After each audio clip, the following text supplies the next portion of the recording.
2025 আটাইতকৈ গুৰুত্বপূৰ্ণ 3জন মানুহক আমি হেৰুৱালো। উদয়াদিত্য ভৰালী ছাৰ, জুবিন গাৰ্গ আৰু ৰাজীৱ হদিয়া। নতুন বছৰটোত আমি তেওঁলোকক মনত ৰাখিম আৰু বিশেষকৈ জুবিন গাৰ্গৰ ন্যায়ৰ কাৰণে আৰু উদয়াদিত্য ভৰালী ছাৰ আৰু ৰাজীৱ হদিয়াৰ স্মৃতিৰ কাৰণে আমি সকলোৱে কাম কৰিম। ৰাইজৰ দলে এনে এখন অসমৰ সপোন দেখিছো য'ত থলগুৰি খিলঞ্জীয়া লোকসকলে নিজে নিজৰ ভাগ্যৰ বিধাতা হ'ব। অসমৰ খিলঞ্জীয়া থলুৱা অসমীয়াৰ নেতৃত্বত অসমত বাস কৰা সকলো জাতি জনগোষ্ঠী সম্প্ৰদায় ধৰ্মৰ মানুহক সকলোকে সামৰি এক জাতীয় চিন্তাৰ অসম গঢ়ি তুলিব খোজো। সেয়া কেৱল প্ৰতিশ্ৰুতি নহয়, বৰং বৈজ্ঞানিক কৃষি, ক্ষুদ্ৰ উদ্যোগ আৰু আন্তঃৰাষ্ট্ৰীয় পৰ্যায়ৰ পৰ্যটনৰ জৰিয়তে অৰ্থনৈতিক স্বৰাজ গঢ়াৰ কাৰণে আমাৰ দৃঢ় সংকল্প। প্ৰত্যেকজন ছাত্ৰ ছাত্ৰীক গুণগত চৰকাৰী শিক্ষা প্ৰদান কৰা আৰু গুণগত স্বাস্থ্য সেৱা প্ৰদান কৰাটো আমাৰ গেৰাণ্টি ৰূপে গণ্য কৰা হ'ব।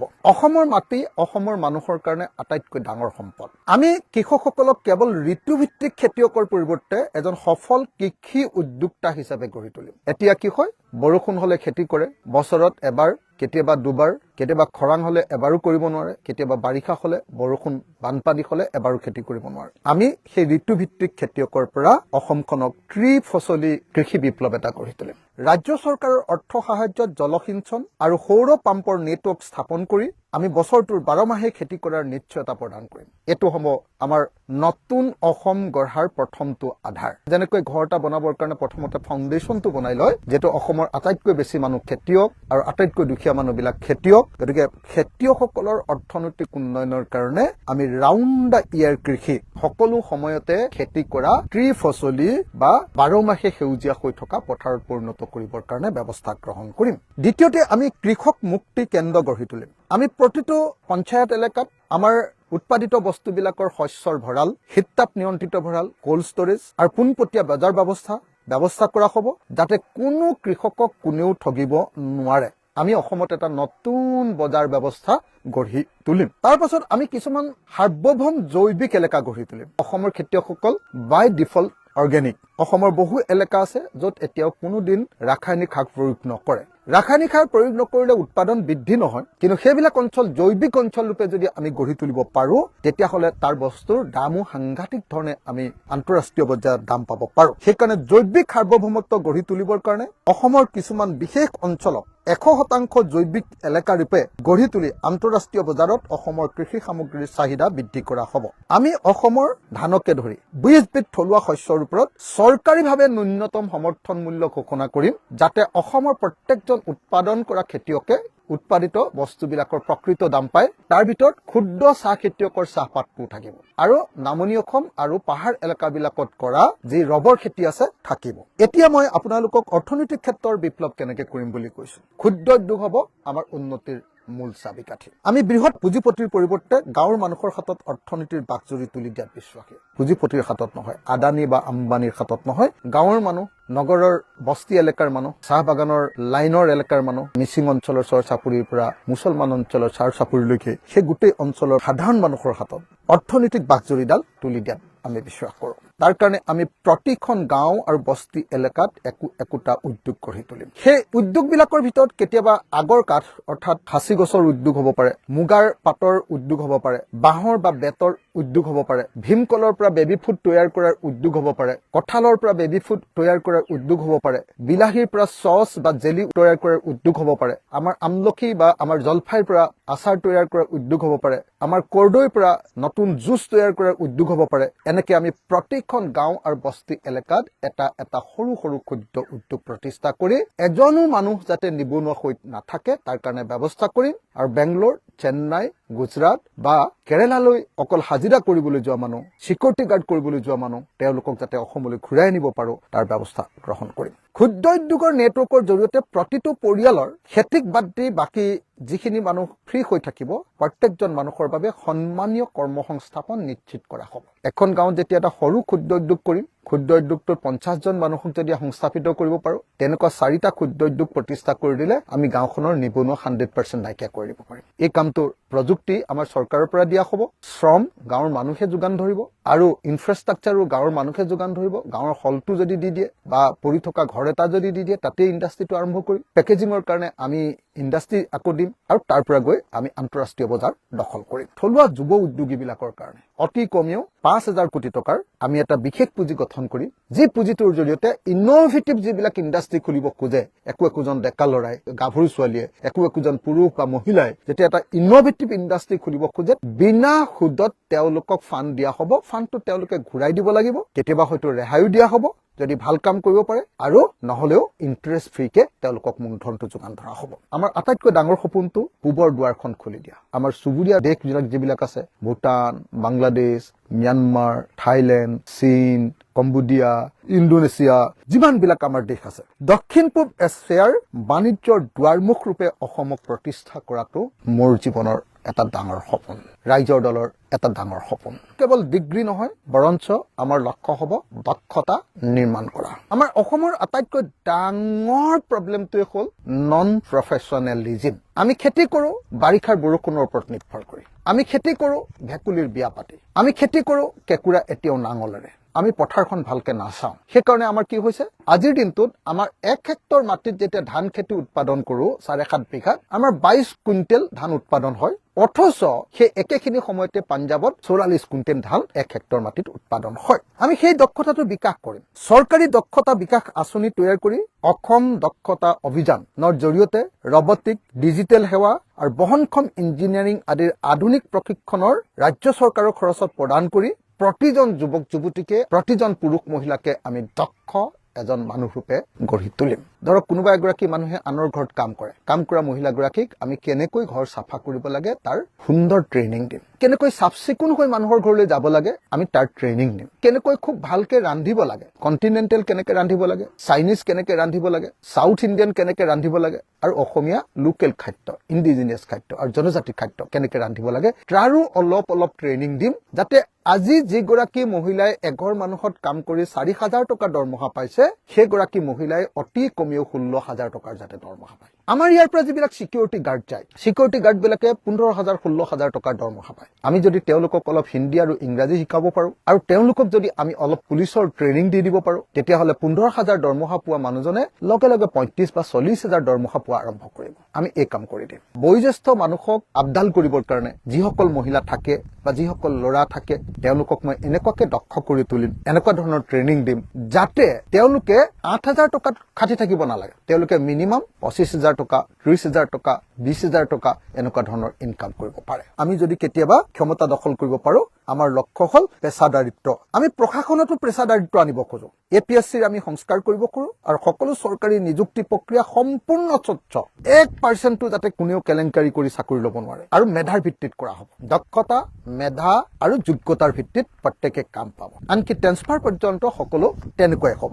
উচ্চ মাধ্যমিক পৰ্যায়ৰ পৰাই বিশ্বমানৰ কোডিং আৰু কাৰিকৰী শিক্ষা বাধ্যতামূলক কৰাৰ ব্যৱস্থা আমি কৰিম। সেৱা আৰু আতিথ্য এইটোত অতি গুৰুত্ব প্ৰদান কৰিম। অসমৰ মানুহৰ সাংস্কৃতিক আচাৰ আচৰণ, আমাৰ আতিথ্য, অসমৰ ছোৱালী এজনীৰ বা ট্ৰাইবেল ছোৱালী এজনীৰ মানে নাৰ্ছ হলে মানুহে যিমান ভাল পায়, যি সৰলতাৰে সৈতে তেওঁ ট্ৰিটমেণ্টটো কৰে, লগত যদি দক্ষতাটো আমি বিকাশ কৰি দিব পাৰো, তেতিয়াহ'লে আমি জাপানীৰ হওক, জাৰ্মানীৰ হওক, আমেৰিকাই হওক, ফ্ৰান্সতে হওক, যলৈকে হওক, আমাৰ ইয়াৰ পৰা মানুহ পঠিয়াব পাৰিম, কিন্তু হাজিৰা কৰা মানুহ নহয়। আনকি টেক্সি ড্ৰাইভাৰো যদি পঠিয়াও, তেতিয়াহ'লেও তেওঁ কৰ্পৰেট ষ্টাইলত মানে টেক্সি ড্ৰাইভাৰ হ'ব। এগৰাকী ছোৱালীয়ে গৈ বাহিৰত গৈ আজি যদি 30,000 টকাৰ দৰমহা পাইছে, তেতিয়া বছৰত কোটি টকাত সেইবিলাক এগ্ৰিমেণ্ট হ'ব। মই তেনেকুৱা ধৰণৰ নতুন পেছাদাৰী অসম এখন গঢ়ি তুলিব খোজো। ভাৰতৰ পৰ্যটন কেন্দ্ৰ হিচাপে আমি অসমক গঢ়ি তুলিব খোজো। তাৰ কাৰণে অসম কেৱল ভ্ৰমণৰ ঠাই নহয়, বিশ্বৰ ভিতৰত এক অন্যতম আকৰ্ষণীয় কেন্দ্ৰত পৰিণত কৰি তোলা হ'ব। যেনেকে ধৰক মোৰ শিৱসাগৰৰ ঐতিহ্য ক্ষেত্ৰ ৰংঘৰ,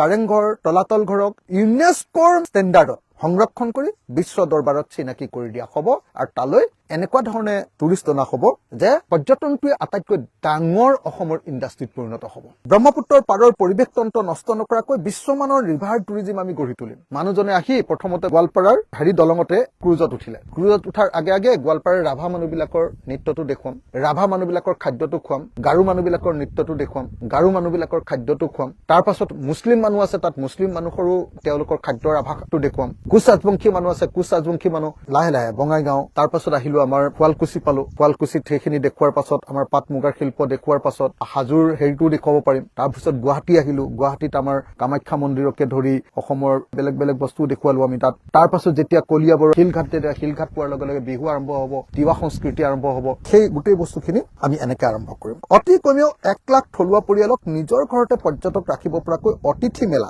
আঁচনিৰ অধীনত আৰ্থিক সাহায্য প্ৰদান কৰা হ'ব। জাতি মাতৃ ভেটিৰ সুৰক্ষাৰ যিটো কথা, সেইটোত আমি এক ষষ্ঠ অনুসূচী অঞ্চলৰ বিকাশ, সকলো সাংবিধানিক ক্ষমতা প্ৰদান। মইতো ভাবো যে সমান মন্ত্ৰীসভা, দিছপুৰত যেনেকুৱা মন্ত্ৰীসভা আছে, আমাৰ ডিফুতো তেনেকুৱা মন্ত্ৰীসভা হ'ব, আমাৰ হাফলঙতো তেনেকুৱা মন্ত্ৰীসভা, আৰু আমাৰ কোকৰাঝাৰতো তেনেকুৱা একেই শক্তিশালী মন্ত্ৰীসভা আৰু বিধানসভা হ'ব। ভৈয়াম জনজাতিৰ স্বায়ত্তশাসন ব্যৱস্থা এতিয়ালৈকে কেৱল এখন আইনৰ দ্বাৰা স্বায়ত্তশাসন দিয়া হৈছে মিচিংসকলক, তিৱাসকলক, ৰাভাসকলক। তো তেওঁলোকৰ কাৰণে সংবিধান প্ৰদত্ত স্বায়ত্তশাসনৰ ব্যৱস্থা এইটো বিজেপিয়েও তেওঁলোকক কৈছিলে, কিন্তু নকৰিলে। শেহতীয়াকে এতিয়া এনে তেল মাৰিবৰ কাৰণে এনে দিল্লীত অমিত শ্বাহৰ লগত মিটিং এখন কৰি এনে টুপি এটা পিন্ধাই থৈ দিলে। অসমীয়া জাতিৰ ভৱিষ্যতৰ কাৰণে, খিলঞ্জীয়া মানুহৰ কাৰণে, অসমক জনজাতি ৰাজ্যৰূপে বিকশিত কৰাৰ কাৰণে 6 জনগোষ্ঠীৰ জনজাতিকৰণ, কলিতা, নাথ, যোগী, মদাহী জনগোষ্ঠীক জনজাতিকৰণ আৰু অসমৰ খিলঞ্জীয়া মুছলমান মানুহবিলাকৰ প্ৰতি এক বিশেষ ধৰণৰ সংৰক্ষণৰ ব্যৱস্থা, এইটো এটা ৰখা দৰকাৰ। তাৰ পাছত আটাইতকৈ ইম্পৰ্টেণ্ট আমাৰ পলিটিকেল যিটো কনচেপ্ট, আমাৰ অসমৰ কাৰণে ভাৰতৰ সংবিধানৰ এটা বিশেষ ট্ৰাইবেল ভাষাবিলাকৰ কাৰণে বিশেষ এটা সংৰক্ষণ আছে 371 খ। যেনেকে নাগালেণ্ডৰ কাৰণে 371A আছে। 371ত মাটি আৰু সম্পদৰ অধিকাৰ। একেবাৰে নাগালেণ্ডৰ ওচৰতে ঘৰ মোৰ চেলেংঘাটৰ পৰা অলপ আগবাঢ়ি গলে নাগালেণ্ডখন পায়। এই যে নাগালেণ্ডখন মৰিয়নিৰ ওচৰত, সেইখিনি মুককচাং গোটেইখিনি আমাৰ নাগালেণ্ড আমাৰ লাগিয়ে আছে। এতিয়া মই যিমানেই ওচৰৰ মানুহ নহওক লাগিলে নাগালেণ্ডত গৈ মাটি এটুকুৰা কিনিব নোৱাৰো, কেলে তাত 371A আছে। এতিয়া যিমানেই নাগালেণ্ডৰ মাটিৰ ভিতৰত তেল নোলাওক লাগিলে, কয়লা নোলাওক লাগিলে, তাত গৈ কোনো ONGC বা অইলে তাত তেল খান্দিব নোৱাৰে যেতিয়ালৈকে নাগালেণ্ড গভৰ্ণমেণ্টে পাৰ্মিশ্যন নিদিয়ে। গতিকে অসমকো আমি 371Aৰ দৰে 371Bত 371Aৰ মাটি আৰু সম্পদৰ অধিকাৰ প্ৰদান কৰিবৰ কাৰণে আমি কেন্দ্ৰীয় চৰকাৰক বাধ্য কৰিবৰ কাৰণে কাম কৰিম। ঠিক তেনেকে ছিকিমত বিধানসভা আৰু সংসদৰ সংৰক্ষণ, তাৰ থলুৱা লেপচাবিলাকৰ কাৰণে 371F আছে।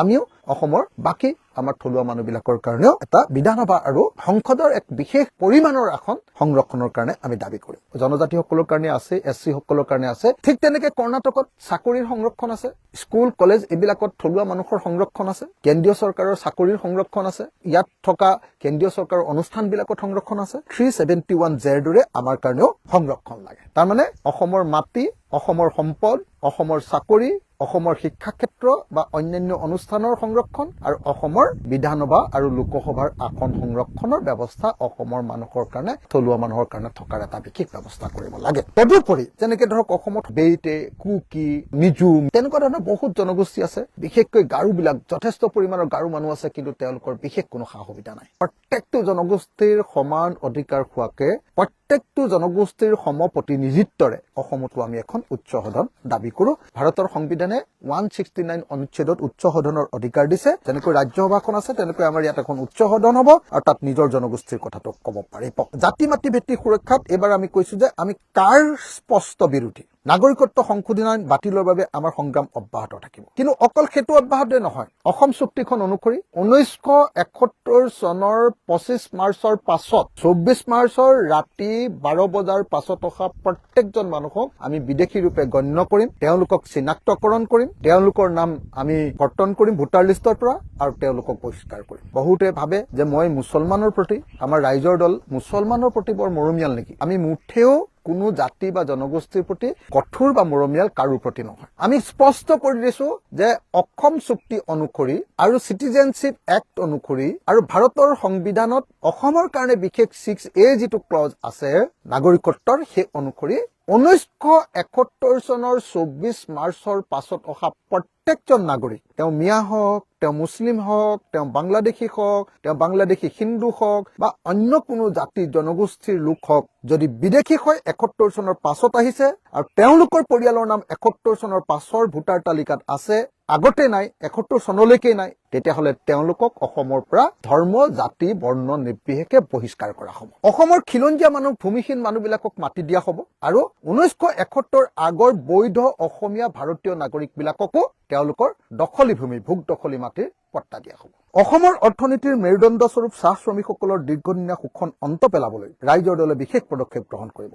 1. মজুৰি বৃদ্ধি আৰু সুৰক্ষা। চাহ শ্ৰমিকৰ দৈনিক মজুৰি বৃদ্ধি কৰি এক মৰ্যাদাপূৰ্ণ পৰ্যায়লৈ নিয়া হ'ব আৰু ইয়াৰ লগতে তেওঁলোকৰ সকলো সামাজিক সুৰক্ষা নিশ্চিত কৰা হ'ব। চাহ বাগিচাৰ লাইনত বাস কৰা প্ৰতিটো পৰিয়ালক তেওঁলোকৰ বসতিস্থলৰ ওপৰত স্থায়ী ভূমি পট্টা প্ৰদান কৰা হ'ব আৰু তেওঁলোকে খেতি কৰি থকা খোলা মাটিৰো পট্টা প্ৰদান কৰা হ'ব। প্ৰতিখন বাগিচাত আধুনিক সা সুবিধা সম্পন্ন চিকিৎসা আৰু গুণগত উচ্চ শিক্ষাৰ কেন্দ্ৰ স্থাপন কৰা হ'ব। ক্ষুদ্ৰ চাহ খেতিয়ক আৰু ৰাবাৰ খেতিয়কৰ যিমান মাটি আছে, যাৰ যাৰ দখলত আছে, অসমৰ খিলঞ্জীয়া মানুহবিলাকৰ সকলোকে মাটিৰ পট্টা প্ৰদান কৰা হ'ব আৰু তেওঁলোকৰ ক্ষুদ্ৰ কেঁচা চাহপাত আৰু ৰবৰ MSP মিনিমাম এটা ৰেট নিৰ্ধাৰণ কৰি তাৰ ওপৰতহে কোম্পানীবিলাকক কিনিবলৈ দিয়া হ'ব, নহ'লে কোম্পানীক গ্ৰেপ্তাৰ কৰা হ'ব। আমি অসমৰ বানপানীটোক ৰাষ্ট্ৰীয় দুৰ্যোগৰ মৰ্যাদা দিবলৈ যুঁজ কৰিম। বানপানী আৰু গৰাখহনীয়া অসমৰ বাবে এক অভিশাপ। ৰাইজৰ দলে ইয়াক কেৱল সাহায্য প্ৰদানৰ মাধ্যম নকৰি এক স্থায়ী সমাধানৰ পথ উলিয়াব।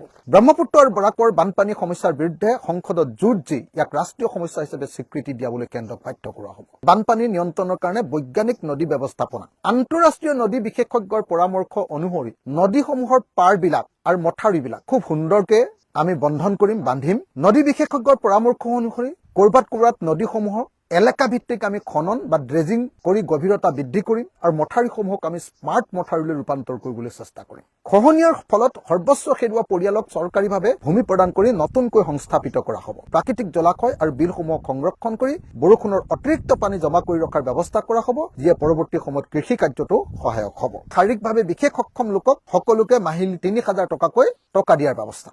প্ৰতিটো পৰিয়াললৈ 5 লাখ টকাৰ বিনামূলীয়া চিকিৎসা। গতিকে এইখিনিয়ে হ'ল আমাৰ 2026 চনৰ নিৰ্বাচনৰ মূল কথা।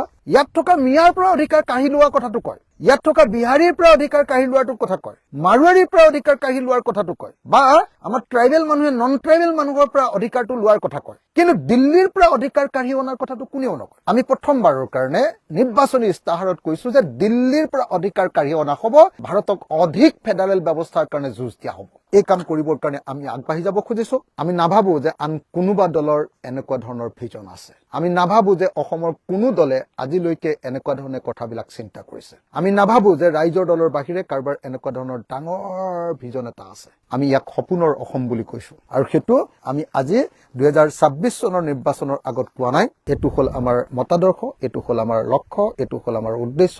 সকলো ৰাইজ একলগ হৈ থাকক, সকলো জাতি জনগোষ্ঠী ঐক্যবদ্ধ হৈ থাকক। মই সকলোকে একেলগে আগবাঢ়িবৰ কাৰণে আৰু নতুন অসম গঢ়াৰ ক্ষেত্ৰত জুবিন দা, ৰাজীৱ হদিয়া আৰু উদয়াদিত্য ভৰালী ছাৰৰ আদৰ্শক আমি আগুৱাই নিব লাগিব, এই আশা কৰি সকলোকে মই আকৌ এবাৰ নমস্কাৰ দিছো। অসমখন শান্তিৰ হওক, সমৃদ্ধিৰ হওক, দক্ষ হৈ উঠক। অসমৰ প্ৰত্যেকজন মানুহৰ কাৰণে সঁচা কাম কৰিবৰ কাৰণে আমি আগবাঢ়ি আহিব খুজিছো। নমস্কাৰ। ৰাইজৰ দল জিন্দাবাদ। জয় অসম, জয় জুবিন দা।